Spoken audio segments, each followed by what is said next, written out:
Hello, educators. Welcome to CLIU's scaffolding series that our professional learning team has been launching throughout the month of April. My name is Kelly Tremba, and I am very excited to be back to share yet another short learning session with you all. Today's session is called Scaffolding for the Gifted Learners. This slide deck is available to you on our YouTube page, so all of the examples and resources that I share are available for you to use as you wish in your own classroom.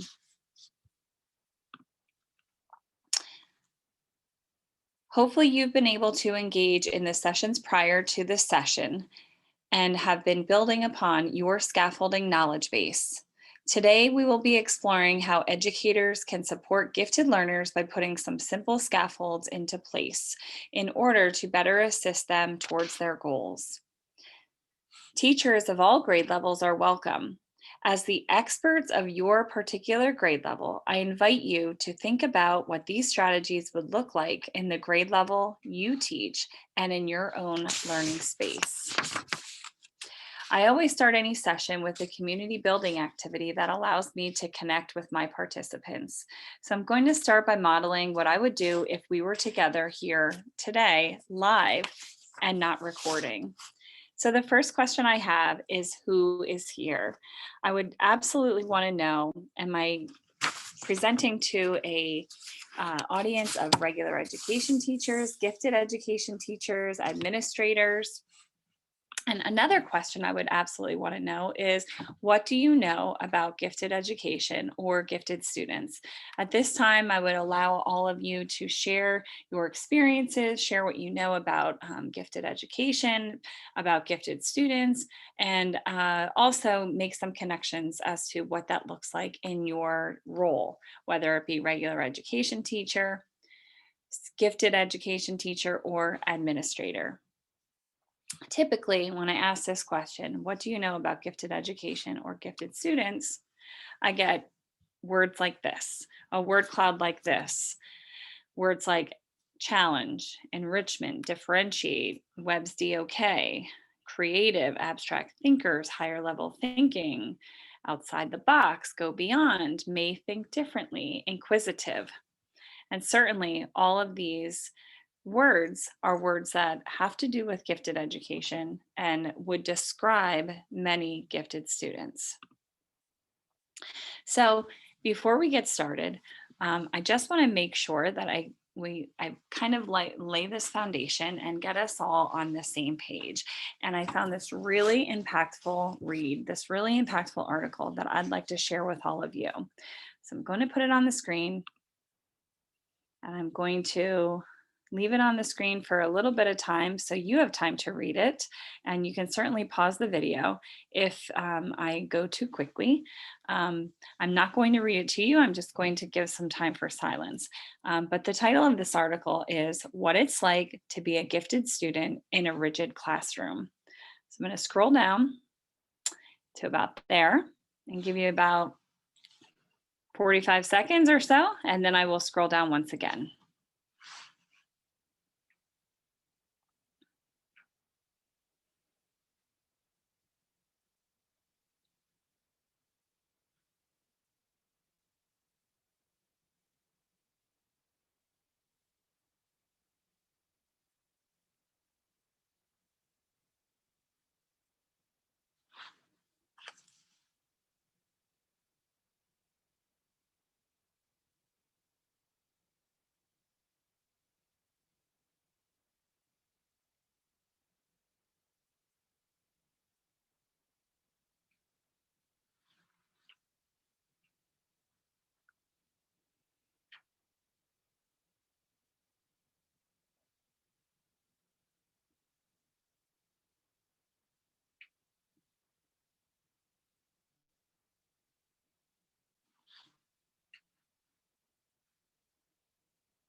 Okay, so I'm going to guess everyone is done reading by now. And hopefully that reading resonated with you a little bit. And I'm just going to give you another 30 seconds. I just want you to write down on a piece of paper if you have one handy. So this is, I'm asking you to think, and then ink. How can the needs of students like this be better met?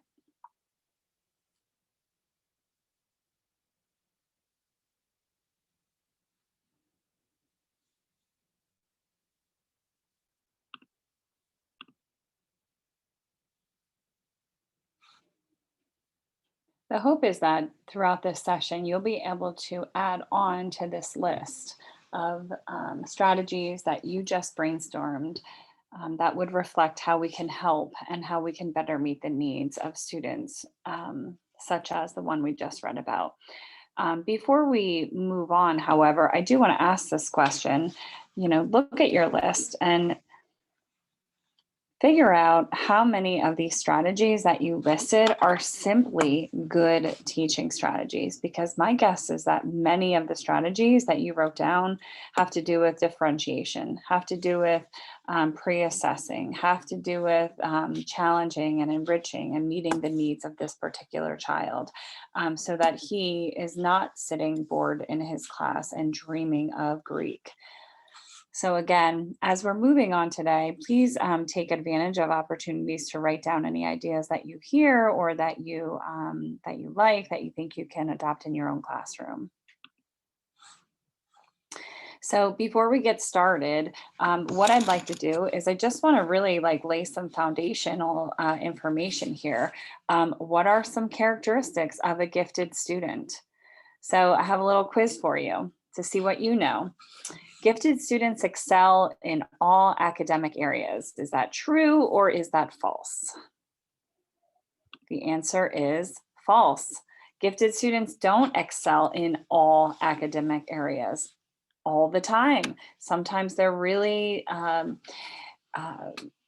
focused and they're really advanced in science or math, but their ELA skills are not as advanced. Sometimes it is the opposite. Sometimes students have a IEP in reading, but a GIEP in math and science. So that is a myth that gifted students excel in all academic areas. Gifted students love school, get high grades, and greet each day with enthusiasm. And as you can see, the answer is already identified for you here, and it is false. Gifted students don't all love school. In fact, many of them are discouraged in school and disengaged in school and have a dislike of school because of the boredom that is associated with it.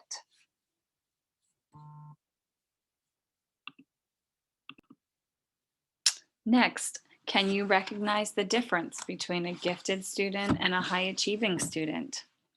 Here's an example. Alex turns in homework assignments that are done well, always gets A's on homework and tests, and raised his hand when questions are asked in class. He studies hard, but has no interest in the subject except for getting good grades. What do you think? This student is high achieving. Again, another one. Christina has an interest in science and excels in her science class. In her free time, she will research some of the concepts that she learns about in class. Her teacher had a lesson on MRSA that piqued Christina's interest. She has been spending her time doing research on MRSA and recently presented some of her findings to scientists at a local university. This student obviously has a deep interest in science. This child this is a typical description of a gifted student. Evan does well on his math tests, but his homework is sometimes not complete, and he will argue the point of doing the assignments with his teacher. This student is gifted. Very often, gifted students do not see the point in doing homework and proving that they can do something that they know they can do very easily. And oftentimes they're very unmotivated to do such assignments. Just looking at this list here between the difference between a gifted and a high achieving student, some typical characteristics. High achievers, they know the answer and they're interested, they're attentive, they have good ideas and they work hard. They answer questions, they're very typically in the top group. They listen with interest because they are really eager students and wanting to please and wanting to do well. Um, which of course leads to them learning with ease and understanding ideas. Whereas, gifted, they're often the ones asking the questions. They're very curious. They're mentally and physically involved. They have sometimes wild, silly ideas. Sometimes they are disengaged in class. They play around, but yet they test well. That goes along with not doing homework and not wanting to apply themselves to classroom tasks. They discuss oftentimes in detail. They're usually beyond that top group and where that top group lies as far as academic ability. Very often they have strong feelings and opinions. You might have gifted students who correct you, who question a lot of what you do. Very often they already know, and they, often construct abstractions in their minds. So when we think about that kind of student, the gifted student who exemplifies all of those characteristics, we have to explore, gifted education and why is gifted education important. So, the very first and most obvious reason is that it is required. Chapter 16 is a policy that dictates that within the state of Pennsylvania, public schools have to and they are required to offer gifted services. They cannot opt out of providing gifted services. In a GIEP, acceleration and enrichment, or a combination of both, are the only service delivery options. In addition, a school district shall provide in-service training for gifted and regular teachers, principals, administrators, and support staff responsible for gifted education. So that is where a lot of times the IUs come in, because we can help provide training for staff regarding gifted education. The second reason is quite simply, it is what is best for kids. Right? So you have gifted students, we have to meet their needs. It is what is best for gifted students. Research shows that some students already know 40 to 50% of the material to be presented at grade level, experience no differentiation in the classroom 85% of the time, and that they retain new information and skills better when the pace is quicker and there is less repetition. And of course, this reflects gifted students. So if you remember the boy in the who wrote the "What It's Like to Be Gifted in a Regular Ed Classroom," we remember his story, we remember his situation. We can understand the statistic on the right that unfortunately 88% of high school dropouts, they had passing grades, but they dropped out due to boredom. Now, that is not 88% of gifted students. That doesn't represent that all of the dropouts were students, but many of them were or did drop out because they were bored. And, it leads us to the question, how many of them were bored because they are gifted and their needs weren't being met? So, ultimately, gifted students need gifted support, because general education program is not yet ready to meet the needs of gifted students. It's due to multiple things. One, most general educators have not been trained to teach the gifted. And also, the gifted students are typically not at the top of the priority list for many regular ed teachers, because simply they can do the work on their own and they can get by, and they're not as needy in terms of just even achieving grade level standards and grade level expectations. So my hope is that this slide deck and this presentation, this session, is going to support regular ed teachers and how they can support gifted education students in their regular ed classroom. So we go into this question: what does gifted support require and what does it look like? So first of all, on a GIP, there are several items that a regular education teacher needs to be aware of. The first is the present level of performance. Second, annual goals and short-term learning objectives for those goals. Third, specially designed instruction. And there's also support services on a GIP as well. However, regular ed teachers don't typically need to interact with that. The responsibilities of a regular ed teacher include having a thorough understanding of the present levels of performance for these particular students, for your gifted students. What are they already able to do? What are they already strong at? Take a look at their annual goals, and the regular ed teacher is responsible for progress monitoring, for maintaining records and commuting progress towards those goals to the gifted teacher, so the gifted teacher can document that and also communicate that to the families. And finally, and most importantly, is the specially designed instruction. What does this look like in your classroom? So we have to differentiate, we have to enrich, but we can't just give them enrichment and extension activities without support, without scaffolding. And that is where this session will hopefully help you. You also have, of course, the gifted teachers. They are a scaffold for you to help your gifted students.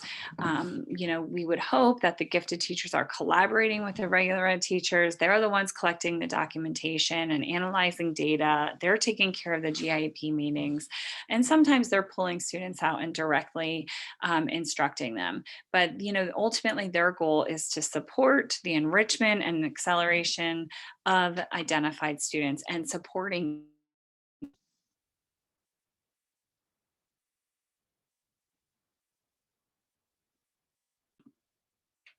I'm going to be sharing a couple of examples with you and resources. And then when this session is over, feel free to come back into this slide deck and click around on these resources yourself.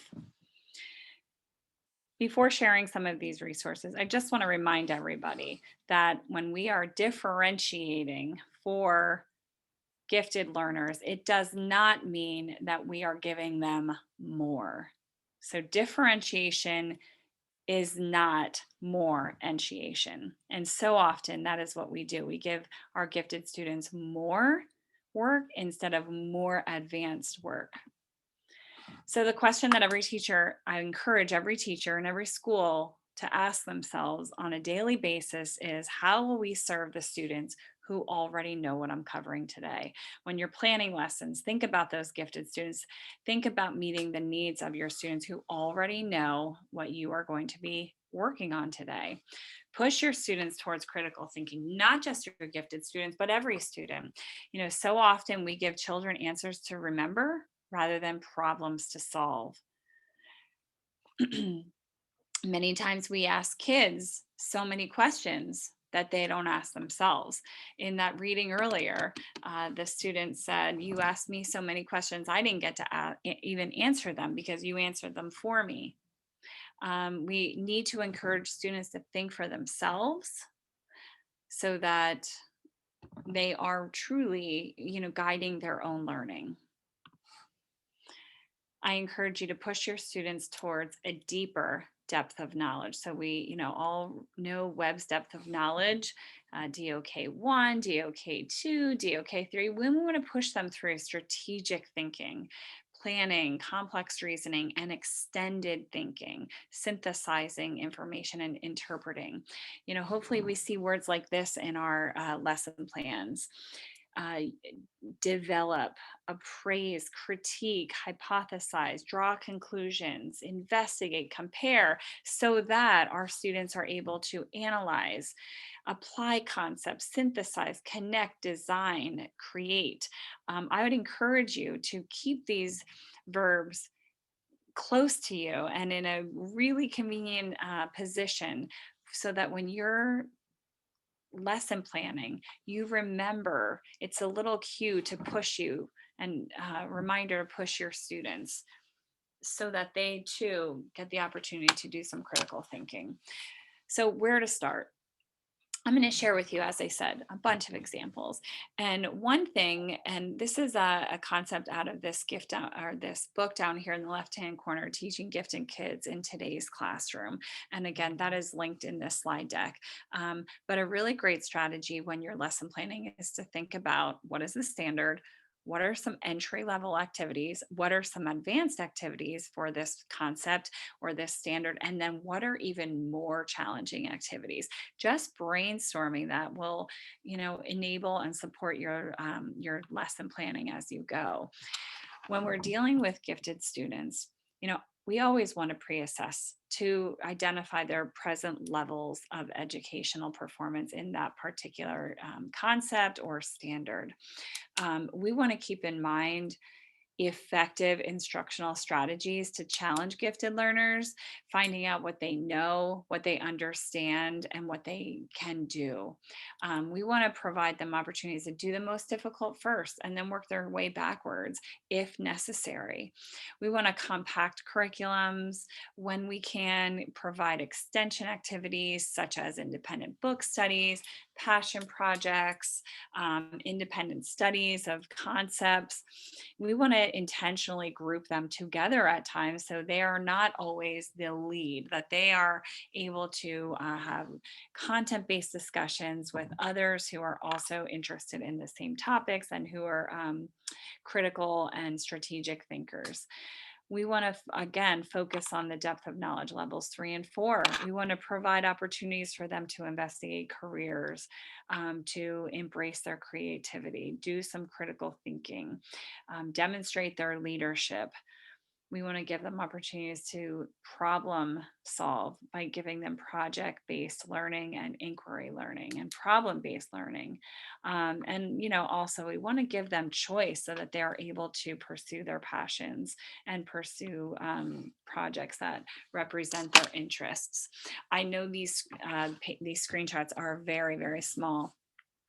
The idea is not to read any of this. The idea is that when you're done looking at this session, you can come back to this page in the slide deck and you can take a look at some of the example products that are, acceptable student projects for the gifted and for the talented.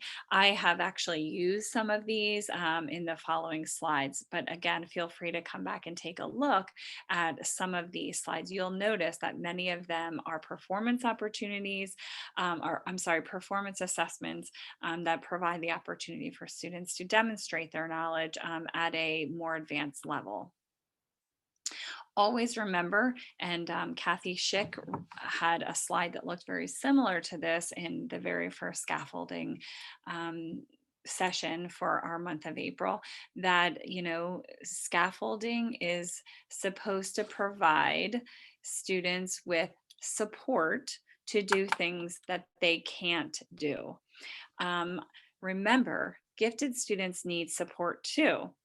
Her slide in her deck had, the A in the middle is the stuff that learners can do. The B is stuff learners can't do even with support. Well, I would like to propose for the gifted population that B is a pretty lofty goal.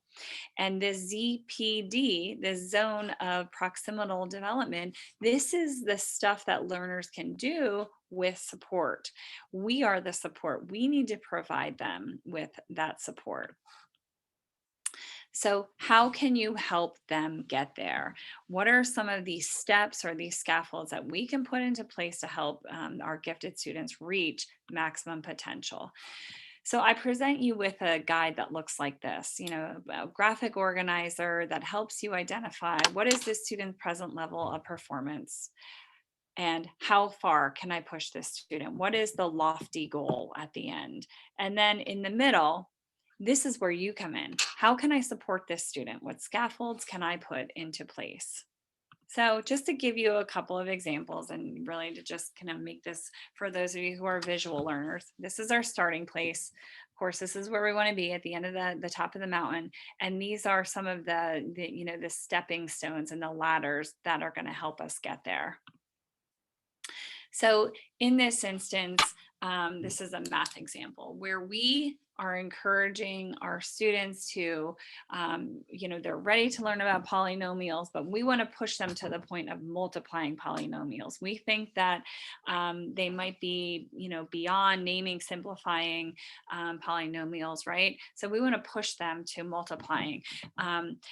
On this particular slide, there's a little anecdotal story, I guess I can call it, that really does paint the picture of a student who, when given the opportunity to do the most difficult problems first, his behavior completely changed. And because he was challenged, he was no longer bored, he was no longer acting out.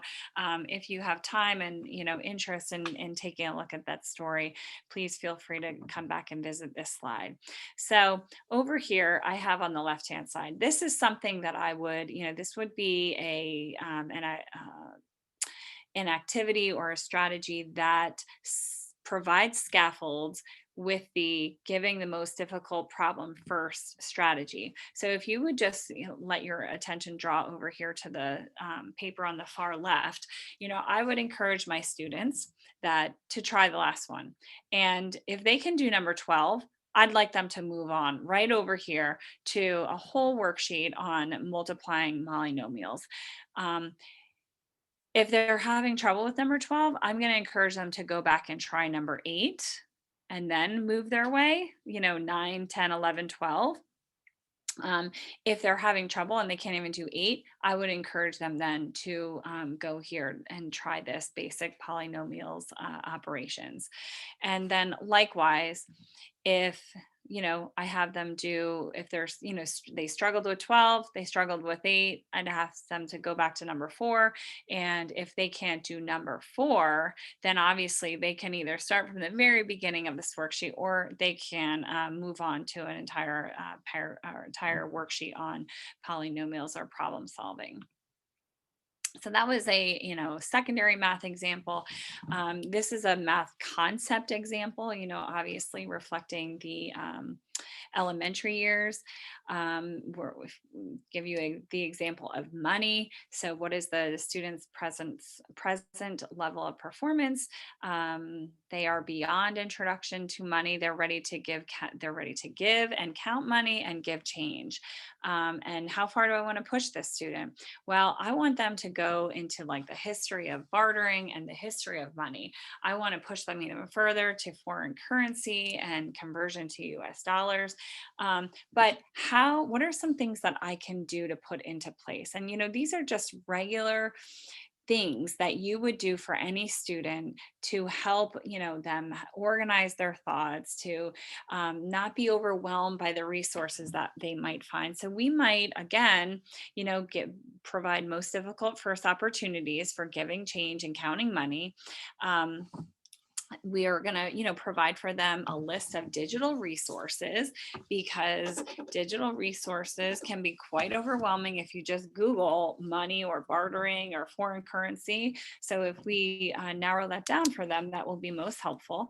Also providing them with graphic organizers and slide templates if they're going to be sharing their findings with students, like providing for them slide templates, perhaps a tutorial on Google Slides. I found this really great resource here. It's called Enrich, and it provides, many different math, enrichment, and extension activities, the primary and early elementary years, the secondary teachers. So, be sure to check that out if you are interested in a math resource.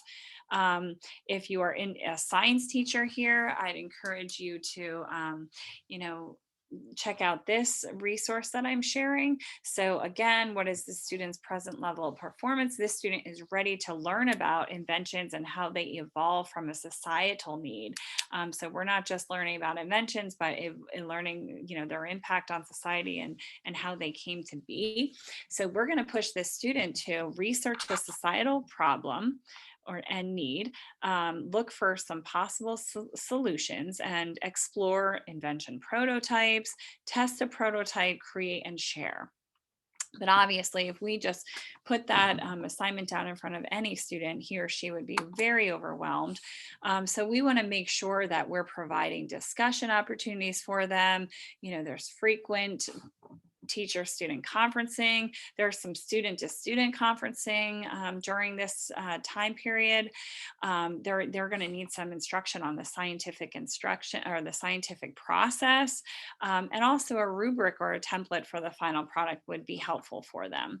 I have a great resource here. I know this is Pinterest, um, and that is actually um,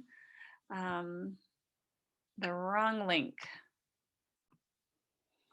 I'm sorry, I do apologize about that. Here we go. This is the correct link.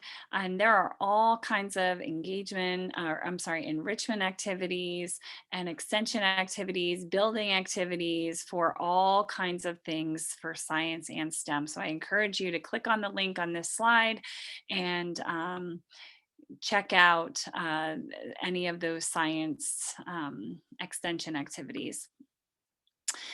We could do something very similar with social studies. For example, on the topic of propaganda, this student is ready to learn about political propaganda, not just propaganda in general. So we're going to push the students to analyze political cartoons from the same or different historic periods and their impacts on societies, and then present that analysis to class. But again, what supports can we put in place for this student? We need to support their brainstorming. We need to conference with them. We need to approve or even help them gather resources. We need to provide supportive materials that are going to provide some context, for example, to the historical period so that they understand the political cartoons. And then once again, offering a rubric of some sort or, a template of the final product. And once again, I have another Pinterest list here of enrichment activities that would reflect the area of social studies. And as you can see, there are a whole lot of ideas here. And, I did look at quite a few of them, and, they're really great extension and enrichment activities for students. Also want to provide a great literature resource. So again, this is an example of a student, students are reading The Great Gatsby, and this student is really ready to investigate the role of the main character, but we're going to push them to engage with a paired text and be able to compare and contrast elements in both The Great Gatsby as well as the additional text. So again, some scaffolds that we're going to put into place is to provide a list of possible pairings and elements that can be compared, provide an organizer that includes some guiding questions. This Common Lit resource is fantastic. It provides tons of literature pairings, and also not only in literature, but as well as historical time periods and nonfiction. So this is what the Common Lit site looks like. I'm just going to demonstrate how you can find paired readings. So if I go into library, you can see that you can search for books, genres, grade level, literary devices, text set, themes. I want to call that out because many times these themes have to do with times in historical periods.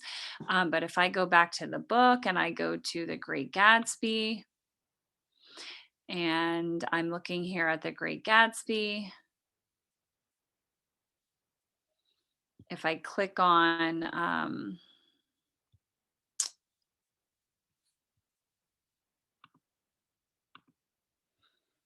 I can see that there are some other texts here that will that have been handpicked to supplement this book. And I scroll down to this one here that is a poem, and I might decide that this particular student is going to engage in this poem on his own, and then we are going to discuss how the symbolism within this poem represents the same symbolism in The Great Gatsby. And again, some of the scaffolds that I would put into place are providing a list of elements, also, organizers to guide them towards that analysis. A final example here, of course, is just encouraging our students to engage in discussions and debates. So a student is ready to learn about a particular topic, but we want to really push them in engaging in a thorough discussion that requires a thorough knowledge of a new concept. And it also pushes them towards demonstrating and working on effective speaking and listening strategies. So, of course, sharing, providing them with a collection of resources, some kind of discussion and transition sentence stems to help them to transition from one topic or one concept, one idea to the next, and also providing them with, some critical thinking questions that are going to push them towards a really thorough understanding. I have down here a resource that is called the Advocate, and this resource offers multiple ideas. And, of course, you can just simply Google, great debate topics for students. This one tends to just happens to relate to high school and middle school students.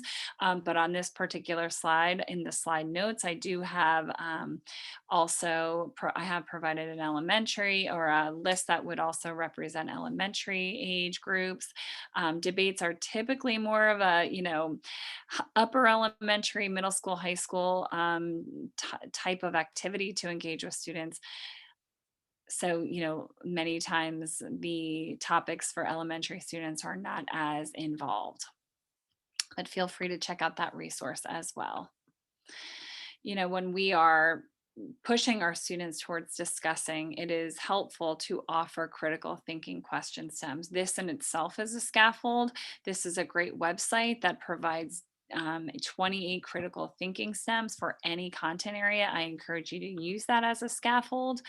Of course, whenever our students are participating in a discussion, giving a talk, doing any kind of presentation, simulating the real thing and doing the real thing, they are, actively participating, actively doing, and they are retaining more than 70% of what it is that they are learning about.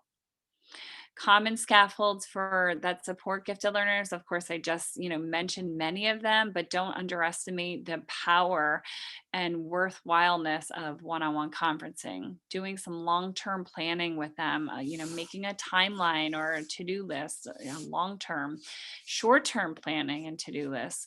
Graphic organizers, many times our gifted learners lack organization. um, Providing them with resource repositories, study contracts, learning logs, giving them a study buddy that is, of equal mindset or is, a like-minded and advanced learner, and, making sure they have time to work on this during school so that it's not all outside of school. And, just keeping in mind what is the best practice to support learning at any level. So often, our gifted students have very unique SEL needs. Students who are testing at age 6, to have knowledge of a 12-year-old. They have the knowledge of a 12-year-old, but not the development of a 12-year-old. So they might lack impulse knowledge, or they might lack background knowledge, or they might lack impulse control. So we want to make sure that we are still keeping in mind the age level of these students as well. That does lead to many times students having a hard time behaving, and they're doing minimal work, or they're avoiding homework and they're avoiding work. They might not be paying attention. Many times these students are disorganized, so they are absolutely in need of scaffolds.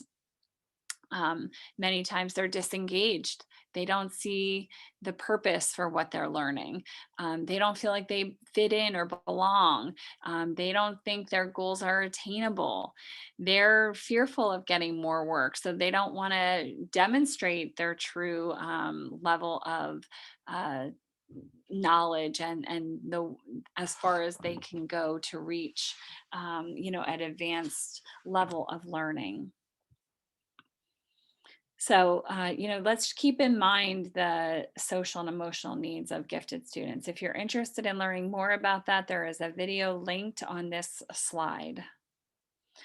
Many times, gifted learners do not have a growth mindset. They have a fixed mindset, and they're very embarrassed when something is hard for them or they can't do it because they're not used to that. So, encouraging them to have a growth mindset and to challenge themselves so it becomes very mainstream and a very normal occurrence for them. Because let's face it, we do want to push them to be challenged. They're not going to be able to do everything. So I'm going to really breeze through these last few slides because these are just resources for you. If you have enough resources, you certainly don't need to come back and visit these slides, but I just wanted to make sure you have an abundance of resources at your fingertips in this slide deck. Here is one on differentiated instruction for advanced learners. You can see the topics along the top. You can pause, you can look at that if you want. Again, when you access this slide deck, feel free to click on that. This is an entire Padlet dedicated to strategies that support gifted learners. And here we have a Padlet that is all of the gifted resources for you, should you be interested in diving in to become more knowledgeable in the area of gifted. I have here a resource on adaptations for the gifted and talented, the use of anchor activities. And I just wanted to just remind you as we close out this session here today that there are many of our previous sessions are still available to you. We have January's, February's, March, and the current month of April. And next month, we are going to be focusing on making May memorable with lots of fun sessions that represent fun activities that you can do with your students, but also revolve around, academics and learning.